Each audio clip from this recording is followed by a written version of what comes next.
Beberapa minggu ini kita membahas tentang perjanjian Allah. Dan perjanjian ini hadir, dibuat Allah dengan umat Allah itu sepanjang perjalanan di padang gurun.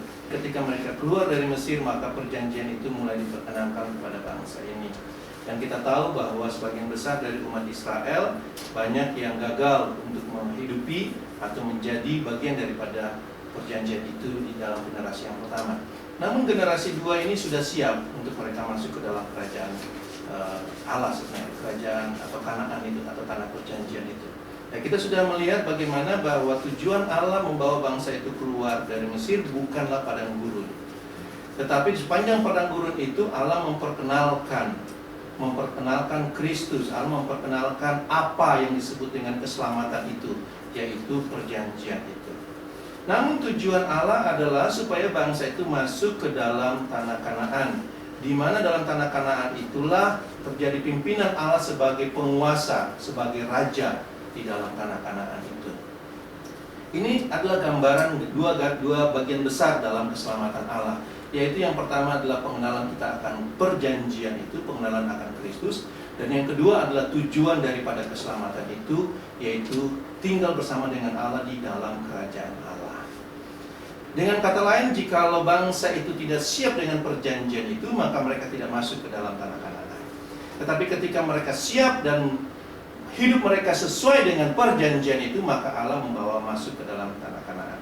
Ini sebagai gambaran bagi sebagian besar orang Kristen zaman sekarang, orang yang percaya kepada Kristus, bahwa kematian Kristus itu berlaku bagi semua orang, dan semua orang yang mau menerima itu mereka masuk dengan perjanjian dengan Allah.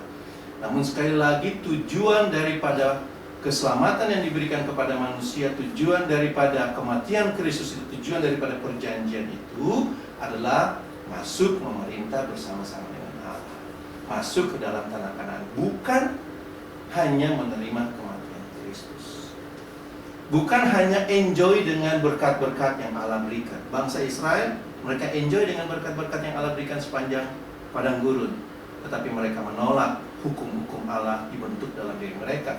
Dan Allah memperlihatkan bahwa orang seperti itu tidak masuk ke dalam pemerintahannya. Kenapa kita melihat tanah Kanaan itu sebagai pemerintahan Allah? Karena sepanjang padang gurun itu tidak pernah satu raja pun diangkat. Jadi sepanjang perjalanan bangsa Israel di padang gurun itu tidak terjadi pemerintahan melalui kerajaan, tetapi di dalam pemerintahan imam. Namun ketika mereka masuk ke dalam tanah Kanaan, di situ terjadi pemerintahan sebagai kerajaan, di mana Allah memerintah sebagai raja. Nah, gambaran ini di mana banyak orang sekarang terpanggil keluar dari dunia, tentu saja Allah memanggil mereka sekali lagi bukan untuk binasa di dalam ketidakpastian, namun supaya orang-orang ini bisa masuk bersama-sama dengan Allah di dalam kerajaannya. Dengan demikian, maka kita bisa melihat bahwa pemberitaan kerajaan Allah itu memiliki tempat yang sangat penting. Karena kerajaan Allah itu bukan teori, tetapi kerajaan Allah itu adalah tujuan daripada keselamatan. Itu sangat penting di dalam pemberitaan umat Allah zaman sekarang. Jikalau Anda dan saya tidak masuk ke dalam kerajaan Allah itu sama dengan Anda dan saya tidak mencapai tujuan daripada keselamatan itu. Dan tentu saja Anda tidak akan menyebut bahwa itu berarti Anda selamat. Karena setiap mereka yang tidak masuk ke dalam tanah perjanjian itu diperlihatkan kepada kita bahwa mereka binasa di padang gurun. Walaupun mungkin kita sudah dibaptis 2 atau 3 kali, sudah ditumpangi tangan oleh 5 pendeta besar, sudah diurapi minyak berulang kali, tetapi jikalau kita tidak masuk ke dalam kerajaan Allah itu, pasti kita binasa. Sebab kita tidak mencapai tujuan itu. Sekali lagi yang harus diulangi ini, bahwa kita harus melihat bahwa ada gambaran yang Allah berikan sepanjang perjalanan perjanjian lama itu. Tujuan keluar dari Mesir adalah masuk ke dalam tanah Kanaan, bukan mati binasa di padang gurun.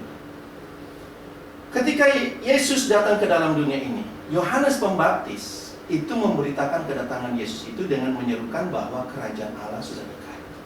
Berita yang disampaikan oleh Yohanes Pembaptis mengenai kerajaan Allah sudah dekat. Waktu Yohanes kemudian mati, Yesus memulai pelayanannya itu dengan pemberitaan bahwa kerajaan Allah sudah dekat. Yesus memberitakan mengenai kerajaan Allah. Dan ketika Yesus sudah menyelesaikan pekerjaannya dan naik ke surga, dan Yesus menyampaikan kepada murid-muridnya bahwa mereka harus memberitakan kerajaan Allah. Dan itulah yang menjadi berita daripada murid-murid Yesus. Dan itulah yang seharusnya juga disampaikan oleh gereja Tuhan zaman sekarang, oleh setiap orang yang percaya, yaitu berita tentang kerajaan Allah, berita kerajaan surga itu. Namun kalau kita lihat zaman sekarang, maka kita bisa melihat ada bermacam fokus pemberitaan. Dan kebanyakan fokus pemberitaan ini kalau kita lihat zaman sekarang, memfokuskan kepada pengampunan, memfokuskan kepada berkat-berkat Allah. Tentu saja saya harus katakan bahwa itu tidak salah. Dan faktanya memang ada pengampunan di dalam Kristus, dan ada berkat-berkat Allah di dalam Kristus. Tetapi berita yang Yesus sampaikan lebih fokus kepada memproklamirkan mengenai kerajaan Allah. Di sini kita bisa melihat perbedaannya. Sebab fokus kepada pengampunan dan berkat-berkat Allah itu cenderung fokus kepada diri sendiri. Fokus kepada kebutuhan-kebutuhan manusia. Fokus kepada keinginan-keinginan manusia. Kita memberitakan tentang berkat-berkat untuk menyenangkan manusia untuk bisa mengikuti Allah. Sekali lagi, walaupun semua itu memang akan dimiliki oleh setiap orang yang percaya, namun ada yang lebih besar di dalam kehendak Allah, yaitu pemberitaan mengenai kerajaan Allah. Yesus datang, dia akan memberikan pengampunan. Yesus datang, dia akan memberikan berkat. Tetapi yang dia beritakan itu bukan pengampunan dan berkat, tetapi yang dia beritakan adalah kerajaan Allah sudah dekat. Bertobat, percaya, bertobat, percaya. Jadi pertobatan dan percaya itu dalam rangka kerajaan Allah ini sudah dekat, bukan dalam rangka kita mendapatkan pengampunan dan berkat-berkat Allah. Kenapa? Karena memberitakan kerajaan Allah itu sama dengan kita memfokuskan kepada keinginan Allah di dalam dia memberikan keselamatan, yaitu tujuan daripada keselamatan itu, bukan kepada kebutuhan manusia. Rencana Allah adalah kerajaan Allah. Itu yang menjadi rancangan Allah sejak dari sebelum dunia ini diciptakan. Keselamatan manusia, yaitu di mana Allah memerintah di tengah-tengahnya. Namun bagi sebagian besar orang Kristen zaman sekarang ini, banyak yang tidak memahami apa itu kerajaan Allah. Banyak yang menjadi Kristen tapi tidak ngerti apa kerajaan Allah. Banyak yang percaya, beri diri dibaptis, mengikuti kelas A, mengikuti kelas B, tetapi tidak mengerti apa itu kerajaan Allah. Bahkan ada banyak sekali kesalahpahaman di dalam gereja dan salah ajaran akan kerajaan Allah itu. Kita ambil saja contoh dalam memberi persembahan. Secara umum, ini banyak sekali Anda bisa lihat di sekeliling kita. Di dalam memberi persembahan misalnya. Tidak jarang dan bahkan sering sekali kita dengar, ketika mendoakan persembahan yang diberikan, banyak orang Kristen dan tidak sedikit pula pendeta yang sering berkata begini, Tuhan, terimalah persembahan kami ini untuk pelebaran kerajaan-Mu. Dari doa itu saja, kita bisa mendapatkan kesimpulan bahwa kerajaan Allah yang dimengerti orang yang berdoa itu bisa diperluas, bisa diperlebar melalui pengelolaan uang yang diberikan oleh jemaat, uang yang disodorkan supaya bisa dilebarkan kerajaan Allah itu. Dan bahkan tidak jarang orang masih tetap menggunakan doa yang diajarkan oleh Yesus, yang banyak orang sebut dengan doa Bapa kami, di mana di dalam doa itu ada perkataan begini, Bapa kami yang di surga, dikuduskanlah namamu, datanglah kerajaan-Mu, dan seterusnya dan seterusnya. Saya tidak bilang doa itu salah, tetapi dari apa yang kita sebut itu, maka kita bisa simpulkan kita berdoa kepada Bapa supaya kerajaannya datang. Padahal kalau Anda baca di dalam Alkitab, kerajaan Allah itu sudah datang. Nah, apakah ini bertentangan? Tentu saja bertentangan dalam pemahamannya. Bukan berarti doa yang Yesus ajarkan itu salah. Tetapi dalam pemahamannya tentu saja kadang-kala kita lebih banyak membeo, mengikuti orang-orang berdoa daripada menerapkan kebenaran yang telah Allah berikan kepada kita. Nah, ini pemahaman yang umum yang ada di antara orang-orang beragama Kristen mengenai kerajaan Allah. Tetapi kalau kita menyimak apa yang Yesus dan para rasul beritakan yang tertulis dalam Alkitab, maka kita dapat melihat bahwa kedua contoh tadi itu tidaklah benar. Sebab kerajaan Allah itu tidak dapat diperbesar, apalagi diperluas, apalagi menggunakan uang. Demikian pula dengan doa Bapa kami itu, tidak lagi perkataan itu berlaku. Sebab kerajaan Allah itu sudah datang. Bagaimana mungkin kita masih mendoakan supaya kerajaannya datang? Sementara di satu sisi kita tahu kerajaan Allah sudah datang, bahkan kamulah kerajaan itu, tetapi di sisi yang lain kita berdoa supaya kerajaan itu datang. Jadi banyak sekali orang lebih senang membeo. Kenapa orang berpikir bahwa persembahan mereka itu bisa digunakan untuk pelabaran kerajaan Allah? Sebab mereka tidak mengerti apa kerajaan Allah itu. Mereka pikir kerajaan Allah itu adalah agama Kristen. Mereka pikir kerajaan Allah itu adalah denominasi mereka. Mereka pikir bahwa kerajaan Allah itu adalah gereja organisasi mereka. Sehingga dengan melakukan penginjilan, dengan membuka cabang-cabang di mana-mana, dengan mengkristenkan orang lain, dengan aktif melakukan hal-hal yang kekristenan itu, maka itu seakan-akan berarti melebarkan kerajaan Allah. Sebab semua kegiatan itu kan memerlukan biaya. Sehingga kalau kita terlibat di dalam memberi, itu berarti melebarkan dan memperbesar kerajaan Allah. Doa ini sering sekali didengar di dalam agama kita. Pemahaman seperti ini, saudara, itu asing bagi Yesus, asing bagi rasul-rasul. Tidak ada di dalam pemahaman mereka bahwa kerajaan Allah itu bisa diperlebar, apalagi dengan menggunakan uang, apalagi menyamakan bahwa kerajaan Allah itu sama dengan agama Kristen, sama dengan denominasi, sama dengan gereja-gereja kita. Tidak ada dalam pemahaman Allah demikian. Kerajaan Allah itu roh adanya. Kerajaan Allah itu tidak berasal dari dunia. Dengan demikian, kerajaan Allah itu tidak sama dengan kerajaan dunia ini yang bisa diperluas, yang bisa diperlebar. Kerajaan Allah itu bukan dan tidak sama dengan agama Kristen yang bisa diperluas dan bisa diperlebar, bisa disebarkan dan tergantung daripada banyaknya anggotanya. Dan dengan bertambahnya banyak orang percaya kepada Yesus, itu juga bukan berarti bahwa kerajaan Allah itu semakin luas. Sekali lagi harus diingat bahwa kerajaan Allah itu bukan dari dunia ini. Dengan kata lain, kerajaan Allah tidak menggunakan ukuran dari dunia ini.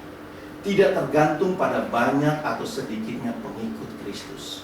Kerajaan Allah bukan juga sesuatu yang fisik dari dunia ini, sehingga kalau Anda dibaptis di Sungai Yordan di Israel sana, seakan-akan Anda lebih dekat dengan kerajaan Allah. Semua hal-hal itu bukanlah berita kerajaan Allah yang Yesus dan para muridnya sampaikan. Bahkan ketika Yesus memberitakan berita Injil itu, berita kerajaan Allah itu, dia tidak pernah mengumpulkan kolektor. Apalagi ditambah dengan persembahan A, persembahan B, yang pada zaman perjanjian lama, dia bisa saja menggunakan itu. Apalagi persembahan pembangunan gereja, apalagi persembahan untuk misi dan penginjilan dan seterusnya. Pemberitaan kerajaan Allah pada zaman Yesus dan murid-muridnya tidak diikuti dengan bentuk-bentuk seperti itu. Apalagi mengajar jemaat bahwa kalau engkau memberi berarti engkau memperluas kerajaan Allah. Yesus tidak pernah melakukan hal itu. Kalau Anda mau lakukan itu silakan saja. Tetapi sekali lagi hal-hal itu tidak ada hubungannya dengan kerajaan Allah, apalagi memperluas kerajaan Allah.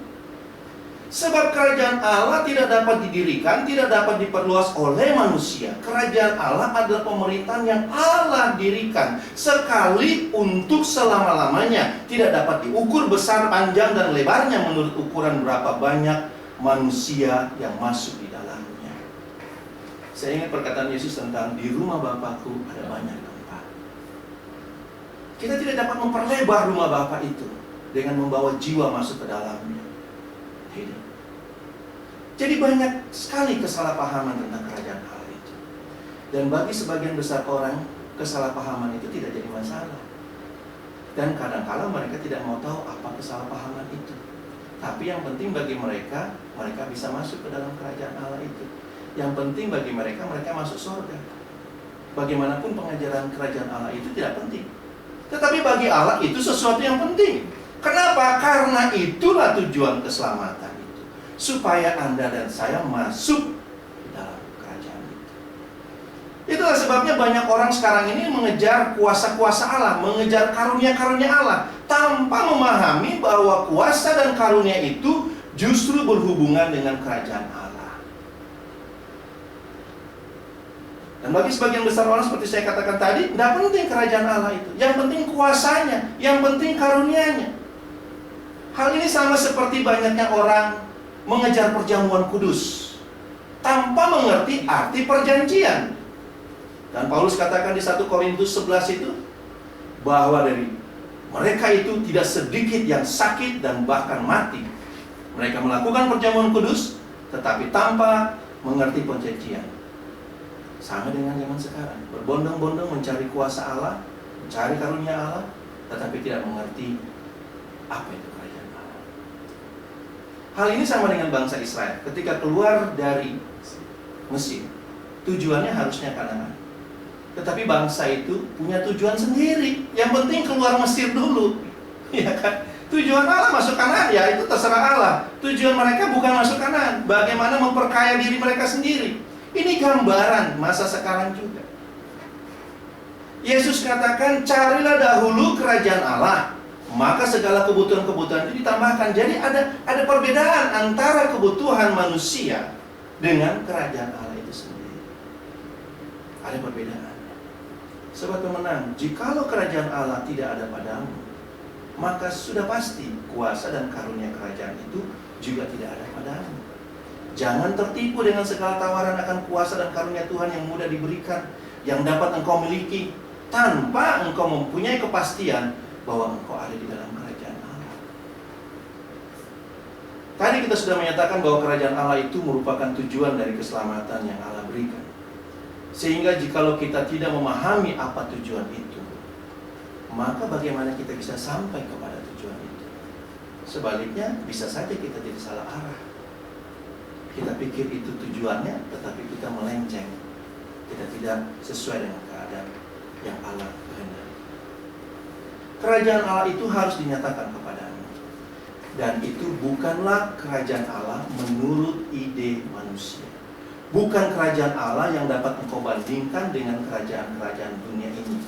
Sehingga kalau Yesus memerintah nanti, maka engkau bisa menjadi gubernur di utara sana, atau jadi bupati di selatan sana, atau jadi kepala daerah di timur sana. Itu adalah kerajaan dunia ini. Kerajaan Allah tidak sama seperti itu. Sebab sekali lagi saya harus katakan seperti apa yang Yesus katakan di dalam kalau kita baca di dalam Yohanes 18 kepada Pilatus. Yesus katakan demikian, Yohanes 18 ayat 36. Kerajaanku bukan dari dunia ini. Itu pasti, saudara. Jadi kalau dia bukan dari dunia ini, dia tidak punya pemahaman yang sama dengan dunia ini. Satu kerajaan itu ada gubernurnya, ada bupatinya, ada pengatur-pengatur. Dia tidak sama dengan itu. Kenapa? Karena dia bukan dari dunia ini. Andai kata kerajaanku dari dunia ini, orang-orangku akan berjuang supaya aku jangan diserahkan kepada para penguasa Yahudi. Tetapi memang kerajaanku bukan dari dunia ini. Yesus tekankan hal itu. Kerajaanku bukan dari dunia ini. Dengan kata lain, selain saja prinsipnya berbeda, dia juga bukan fisik. Kerajaan Allah itu bukan fisik.